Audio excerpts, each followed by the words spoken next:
여러분, 자영업자, 소상공인, 소기업 사실 정부의 거리두기 때문에 영업에 피해를 엄청 많이 입었습니다.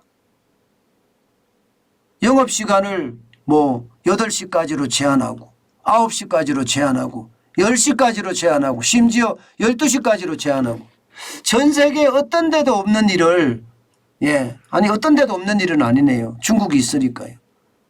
전 세계 보기 드문 일을 우리나라에 그대로 자행을 했습니다. 통제 방역 말입니다. 그 통제 방역 때문에 많은 자영업자들이요. 빚을 돌려막기 하고 있거든요. 심지어 카드 돌려막기, 대출 돌려막기 장난 아닙니다. 그나마도 말입니다. 그나마도 카드 돌려막기라도 되니까 다행이다 이렇게 이야기했을 정도입니다. 그러다 보니까 자영업자들의 어떤 생활은 피폐하게 그지없었죠. 윤석열 정부 들어와서 말입니다. 자영업자를 위한 아주 다양한 정책들을 지금 내놓고 있어요. 어떻게 생각하면 좀 과하다 싶을 정도의 정책도 많이 나와요. 예를 들어서 자영업자의 빚 탕감을 60에서 90%까지 해준다. 이러니까 뭐 온 국민들이 들고 일어났잖아요. 그죠? 저도 마찬가지예요. 그렇게 탕감을 해주는 방법은 저는 아니라고 생각을 하거든요. 그런데 고금리 대출을 저금리로 바꿔준다. 이것도 말입니다. 지금 자영업자 어떻게 생각하면 살리기 프로젝트의 일환이기도 합니다. 여러분도 알다시피 문재인 정부가 자영업자 부채를 대출 만기 연장이라는 이름으로 지금 계속 쌓아왔어요.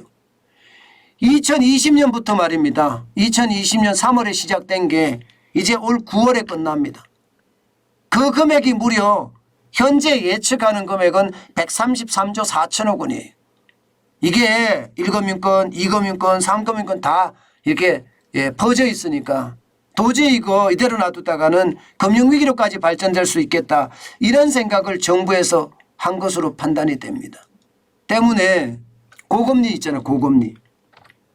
고금리. 적어도 제2금융권 저축은행 같은 데 받았던 7% 이상의 고금리 대출.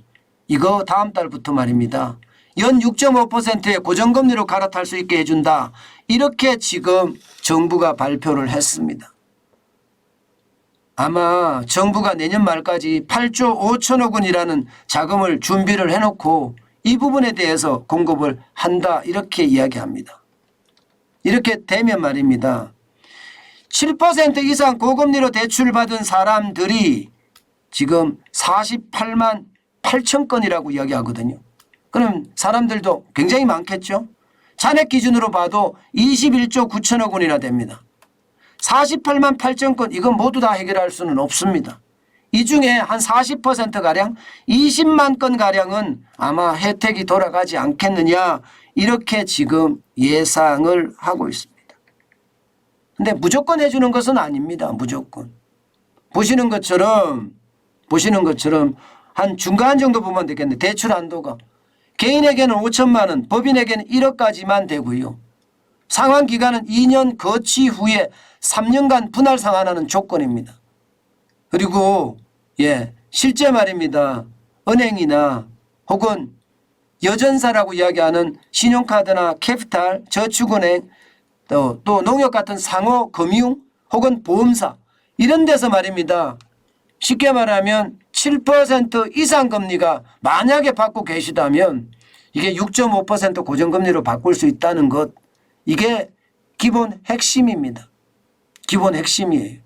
물론 보정료 1%까지 포함을 해서 그렇습니다. 만약에 저는 이제 그렇지는 않지만 만약에 내가 저축은행 세 곳으로부터 대출을 받았다. 한 곳에서 3천만 원, 다른 한 곳에서 1,000만 원, 또 다른 한 곳에서 900만 원을 받았다. 그럼 전체가 4,900만 원인가요? 4,900만 원이면 이게 연금리가 뭐 15%다. 그럼 이거를요. 4,900만 원, 5천만 원 안 되잖아요. 그러면 전부 다 6.5% 고정금리를 금리로 갈아타게 해준다는 거예요. 그리고 2년 거치를 해주고요. 3년 동안 갚으라. 예, 그렇게 이야기한다고 합니다. 전체적으로는 보면 이게 소상공인이나 자영업자들을 위해서는 이게 어떻게 생각하면 위기를 극복할 수 있는 또 하나의 어떤 장치라고도 이야기할 수가 있습니다. 그만큼 말입니다. 자영업자들은 지금 돌려막기 하다가 거의 박살이 났잖아요. 카드 돌려막기, 대출 돌려막기. 문제는 이번에 또 물폭탄까지 떨어진 거 아닙니까? 물폭탄까지. 물폭탄까지 떨어졌으니 이거 뭐 또 장난이 아닐 겁니다. 이제 자영업자들은요. 최저임금이 올라서 한 번 망하고 코로나19 때문에 3번쯤 망하고요. 그리고 물폭탄에 완전히 망하는 그런 최악의 사태까지 지금 된 거다. 이렇게 생각을 합니다. 전 자영업자 소상공인 저금리 대환대출을 하는 것은요. 여러분 결국 말입니다. 세금이 들어가는 일이기는 해요. 그렇지만 원금 탕감하는 것보다는 저는 몇 배 낫다. 그렇게 생각을 하고 결국 언젠가는 갚아야 될 빚이기 때문에 힘이 납니다.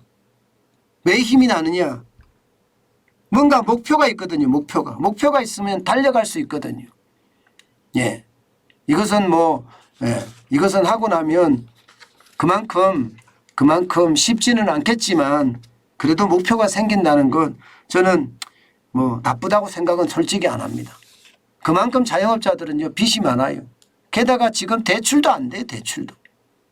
저도 자영업자잖아요. 대출 안 됩니다. 이런 상황에서 말입니다.